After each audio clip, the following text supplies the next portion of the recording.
मैं अपने शोहर के साथ उम्रा करने गई तो तवाफ करते हुए मेरे शोहर को गुस्सा आ गया और उसने मुझे तलाक दे दी, क्योंकि मैं जिस बंगले पर काम करती थी उस बंगले के मालिक की बहुत बड़ी ट्रैवल एजेंसी थी। उसका काम लोगों को उम्रे, हज और एक मुल्क से दूसरे मुल्क भेजना था। मैं कई सालों से उनके बंगले पर काम कर रही थी। मेरी वफादारी को देखते हुए बड़े साहब ने मुझे और मेरे शोहर को उम्रे पर भेज दिया था, मगर मेरे निकट्टू और जाहिल शोहर को मुझ पर शक हो गया कि मेरा साहब जी के साथ कोई चक्कर है, तभी वो मुझ पर इतना पैसा लुटा रहे हैं। इसलिए मेरे शोहर ने मुझे वहां तलाक दे दी और खुद कहीं भाग गया। मैं वहां बैठी रो रही थी, तभी एक अरबी मेरे पास आया और मुझसे रोने की वजह पूछने लगा। मैंने अपनी जुबान में उसे सब कुछ बता दिया और कहा कि अब मैं कहाँ जाऊं, मुझे तो यहाँ का कुछ पता नहीं है। उस अरबी को उर्दू जबान भी आती थी। वो मुझे कहने लगा, तुम परेशान मत हो, मेरी बीवी उम्मीद से है, तुम एक महीना उसकी खिदमत करो, मैं इसके बदले तुम्हें 10,000 रियाल दूंगा, उसके बाद तुम्हें आराम से पाकिस्तान भेज दूंगा। मैं उसकी बात मान गई और उसके घर चली गई। वो मुझे कहता कि तुम मेरी बीवी के साथ सोया करो, क्योंकि उसे रात को डर लगता है। मैं उसकी बीवी के साथ सो जाती। एक रात मेरी आंख खुली तो सर पर आसमान टूट पड़ा, क्योंकि उसकी बीवी तो मेरा नाम कलसूम है। मेरा शोहर निकट्ठू और जाहिल था, वो कोई काम नहीं करता था। मैं लोगों के घरों में काम करके अपना और बच्चों का पेट पालती थी। मेरा मानना है कि काम वाली माँ जिन घरों में काम करती हैं, कुछ हद तक उन घरों का हिस्सा बन जाती हैं। मैं जिस बंगले पर काम करती थी वो राजपूत थे। अल्लाह पाक ने उन्हें हर नेमत से नवाजा था। उनकी बहुत बड़ी ट्रैवल एजेंसी थी। जितना मालो दौलत था उतने ही उनके दिल भी बड़े थे। वो लोग मुझे अपने घर का फर्ज समझते थे। घर में जैसा खाते वैसा ही मुझे खिलाते। मेरे और मेरे बच्चों के लिए कपड़े जूतों से लेकर हर जरूरत की चीज देते। गरीब के लिए सबसे बड़ी चीज इज्जत होती है। अगर कोई इज्जत देता है तो हम उसके गुलाम बन जाते हैं। ऐसे ही उनकी आला ज़र्फी ने मेरा दिल जीत लिया था। वहां पर जो मालकन थी बहुत नेक थी। उनकी 2 बेटियां थीं और 4 बेटे थे। बड़े 2 बेटों की शादी हो चुकी थी। बहू और बच्चों से घर भरा पड़ा था। हर वक्त रौनक रहती। सब तमीज़ो तहजीब वाले थे। फिर अचानक न जाने क्या हुआ कि उनके घर को किसी की नजर लग गई। एक ऐसा हादसा हुआ कि सब लोग खामोश और रंजीदा रहने लगे। मालकिन की आंखों में अब हर वक्त आंसू रहने लगे थे। मुझे बहुत दुख होता। मालकिन भी हर दिन मुझसे बोलती, कलसूम दुआ करो हमारे हक में, हमने तो कभी किसी का कुछ नहीं बिगाड़ा। अगर ये आजमाइश है तो दुआ करो हम इस आजमाइश पर पूरा उतरे। अगर किसी गुनाह की सजा है तो अल्लाह अपने हबीब के सदके हमें माफ फरमा दे। और मेरी बच्ची मानूर जो कई दिनों से लापता है, अल्लाह ताला उसकी हिफाजत करे। बेगम साहिबा की ये बात सुनकर मेरा दिल तड़प उठा।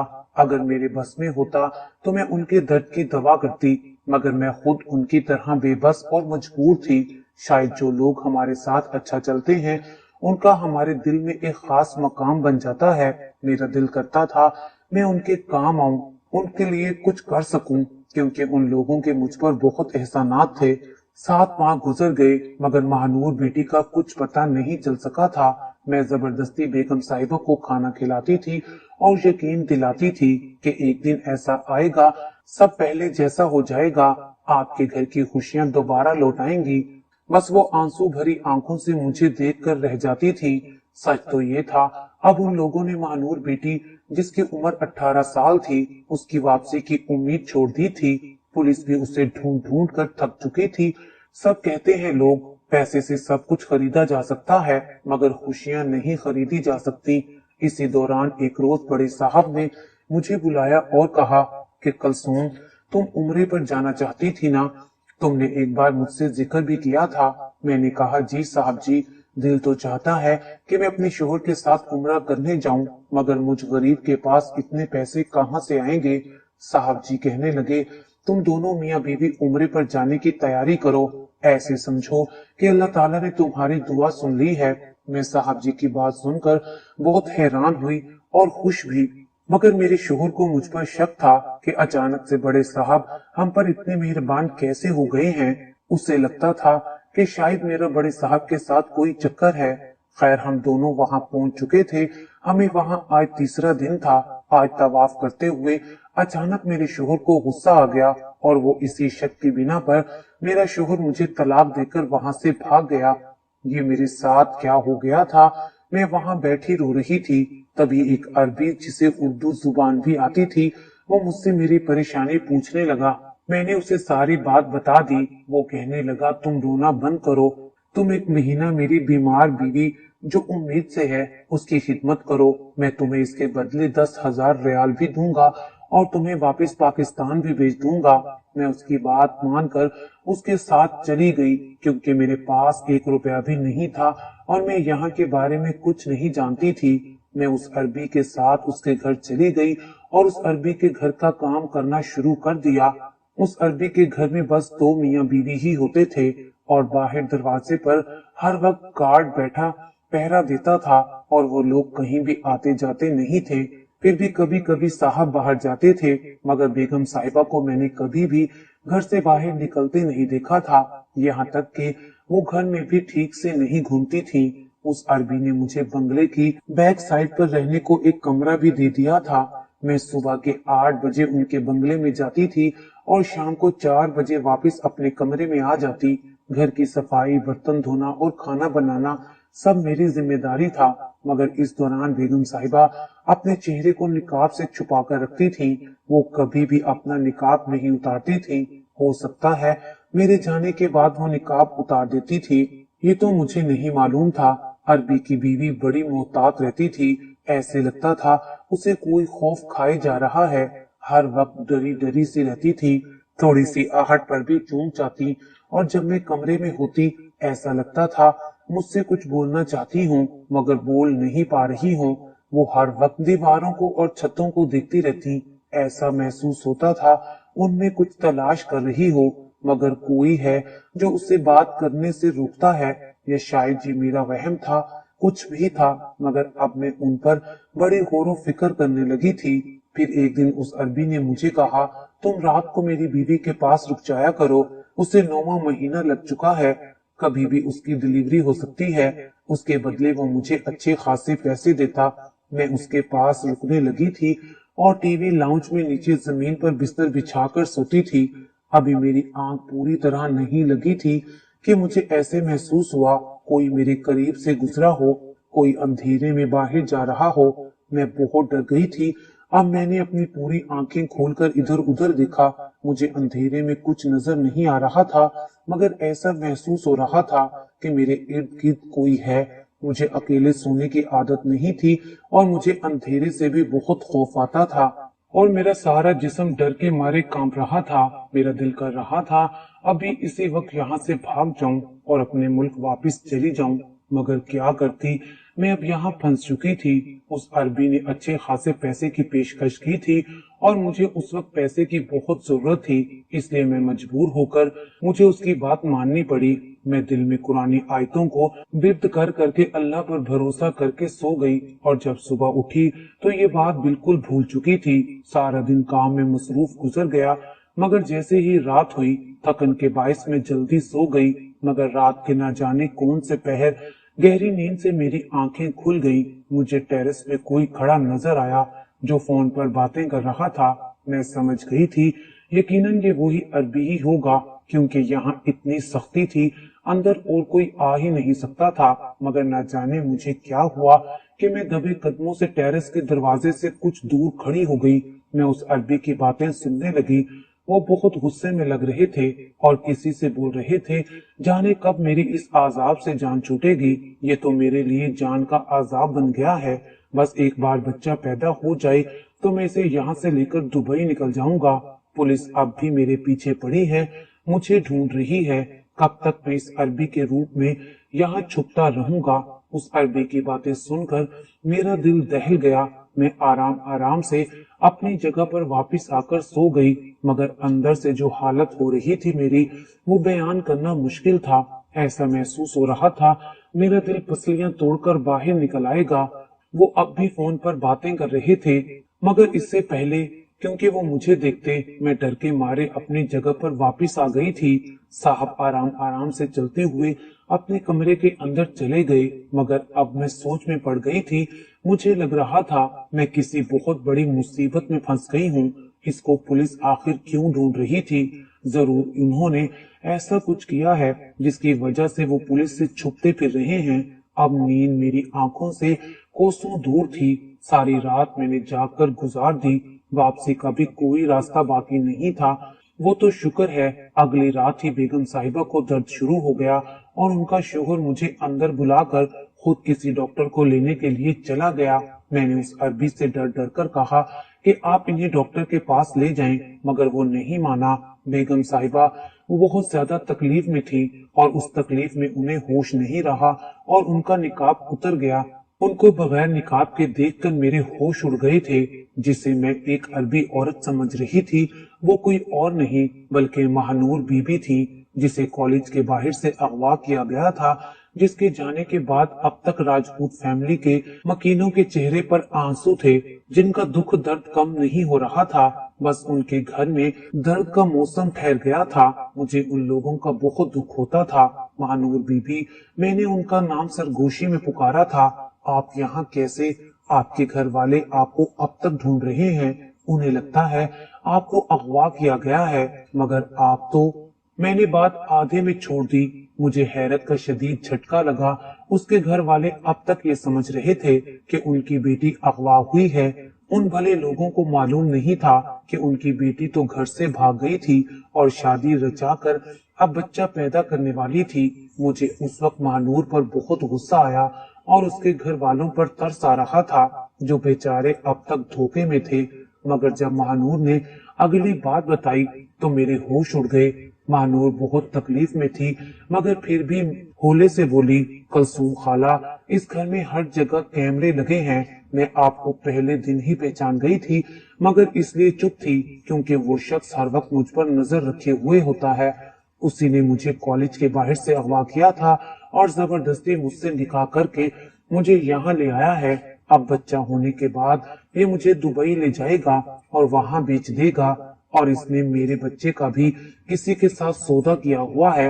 ये सबको बताता है कि मैं उसकी बीवी हूँ और हम दोनों अरबी हैं, जबकि ये सब नाटक कर रहा है ताकि किसी को इस पर शक ना हो।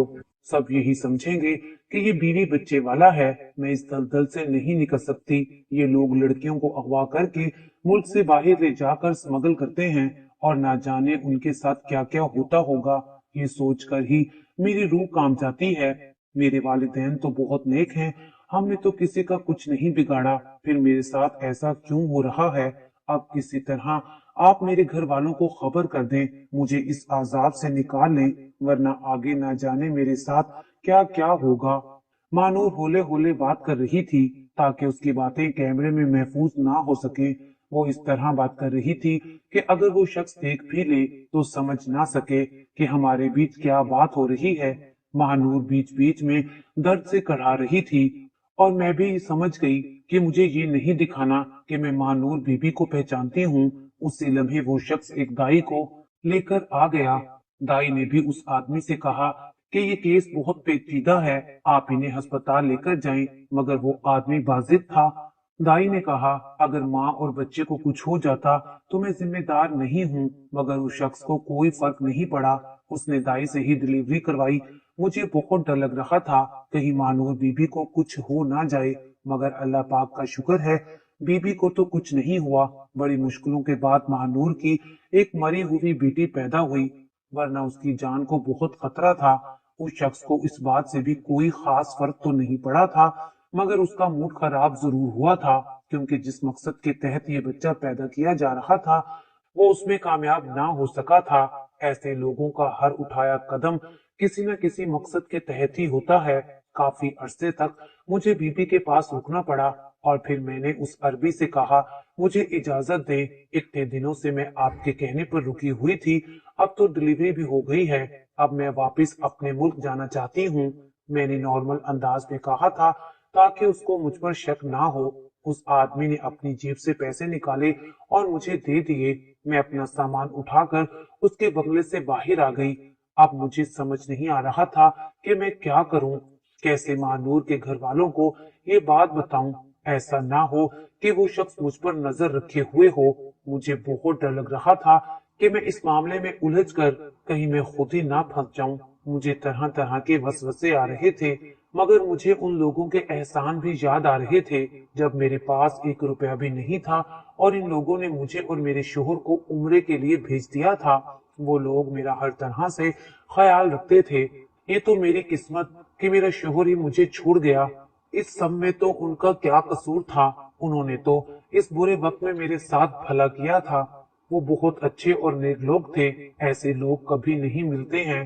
सिर्फ यही नहीं, बल्कि हर मुश्किल वक्त में उन्होंने मेरा साथ दिया था। मुझे नौकर नहीं बल्कि उस घर का एक फर्ज समझा हुआ था, और अब इस मुश्किल वक्त में मैं उनकी मदद ना करती तो ये सरासर नाइंसाफी होगी। मैंने हिम्मत की और वहां पर एक और पाकिस्तानी को ढूंढा जो मेरी बात आसानी से समझ जाए और अपने फोन से मेरी पाकिस्तान बात करवाए। मैंने अपने पास उनका नंबर महफूज किया हुआ था। फिर मुझे एक पाकिस्तानी मिल ही गया।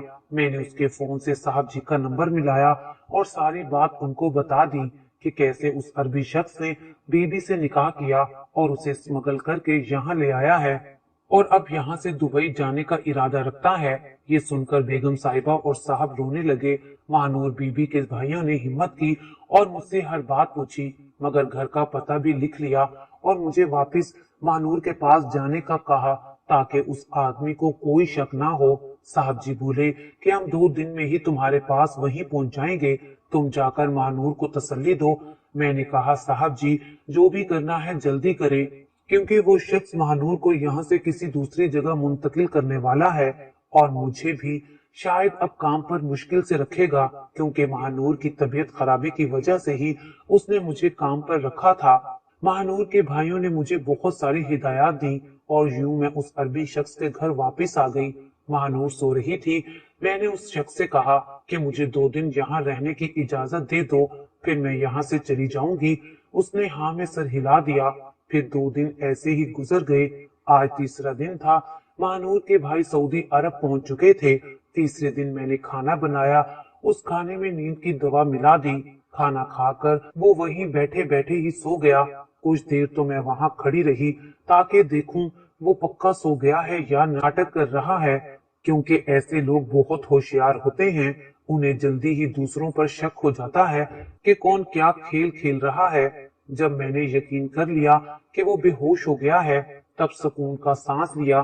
खाने में नींद की दवाई मिलाने की हिदायत मुझे महानूर के बड़े भाई ने ही दी थी, ताकि वो उन लोगों के आने पर मुझे और महानूर को कोई नुकसान ना पहुंचा सके। और मैं चुपके से वॉशरूम में आई और महानूर के भाई को फोन कर दिया कि अरबी बेहोश हो गया, अब जल्दी आ जाएं। कुछ देर के बाद महानूर के भाई पुलिस को लेकर वहां पहुंच गए। उनका ट्रैवल एजेंसी का काम था, इसलिए उनके यहाँ भी बहुत ताल्लुकात थे। घर के बाहर जो गार्ड खड़ा था, पुलिस ने उसको भी हिरासत में ले लिया और उस अरबी को हथकड़ियां पहनाकर पुलिस की गाड़ी में थाने भेज दिया गया। हालांकि वो अब तक बेहोश था, मगर इतना मैं जानती थी अब सारी उम्र उस शख्स को हवालात में सड़ना होगा और उसी के जरिए उसके गिरोह को पुलिस ढूंढ निकालेगी। ऐसे लोगों का यही अंजाम होता है। काफी अरसा उस मरदूत ने महानूर को कैद में रखा, उन्हें डराया धमकाया। या सिर्फ महानूर ही नहीं, बल्कि उस जैसी ना जाने कितनी मासूम लड़कियों को ये लोग मुल्क से बाहर स्मगल करते हैं। और अब उस शख्स की पकड़ हो गई थी। आखिर अल्लाह ताला के कहर से कब तक ये बच सकता था। पुलिस ने सारे घर को सील कर दिया, सारे सीसीटीवी कैमरे भी निकाल लिए। मुझे और महानूर बीबी को उनके भाई वापस पाकिस्तान ले आए थे। महानूर से मिलकर उनके वालिदैन बहुत रोए थे। उनकी अचानक गुमशुदगी की वजह से सब लोग बहुत ज्यादा परेशान थे। इन 9 माह में राजपूत हाउस का कोई शख्स सुकून की नींद नहीं सोया था। उनके पास बहुत पैसा था और महानूर को ढूंढने के लिए उनके घर वालों ने पैसा पानी की तरह बहाया था। अब सब लोग मेरे मशहूर हो रहे थे। फिर साहब ने मुझे अपने घर के साथ मुंसलिक सर्वेंट क्वार्टर में शिफ्ट होने का कहा। मैं अपने बच्चों समेत वहां शिफ्ट हो गई, क्योंकि मेरा निकट्टू शोहर तो मुझे छोड़ गया था।